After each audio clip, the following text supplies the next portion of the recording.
Assalomu alaykum yurtdoshlar. Koreyskiy eshigimizda yana bitta ko'rsatamanki, sizlarga bir narsani ham yana bir marta ko'rsatib ketay. Bitta ikkita menga yozishyapti, telefonda bakfas paroda bor desam, bakfas ham zotni bu deyapti. Mana 2025-yilgi matkamiz.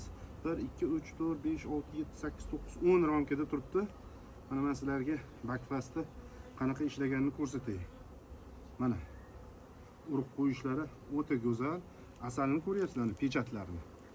Pechatlarni ko'ryapsizlar. Endi hozir gilos gulida anaqalardan ish to'xtab qolganiga ozgina anaqa bo'lib qoldi, uzilish bo'lib qoldi.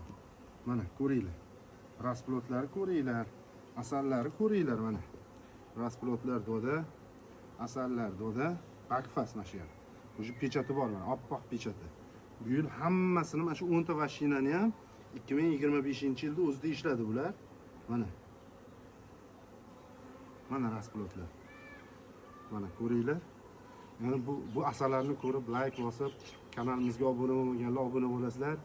Yana qanaqangi savol javoblaring bo'lsa, bakfas, karlinka, karpat, kardavan parodali arilar kerak bo'lsa, bizga murojaat qilaverasizlar. Toza eng kuchli nomeradiy matkalar xudo xolasa bizda bor. Faqat bizda emas, boshqa asallarchilarda ham bor. Shunga murojaat qilib, telefon qilib, kimga kerak bo'lsa, asallarning suti, xullas nimalari kerak bo'lsa murojaat qilsalaring, yetkazib berishga harakat qilamiz. Sog' bo'lib, salomat bo'lib, baxtli bo'lib yuraveringlar, o'ynab kulib. Sog' bo'linglar.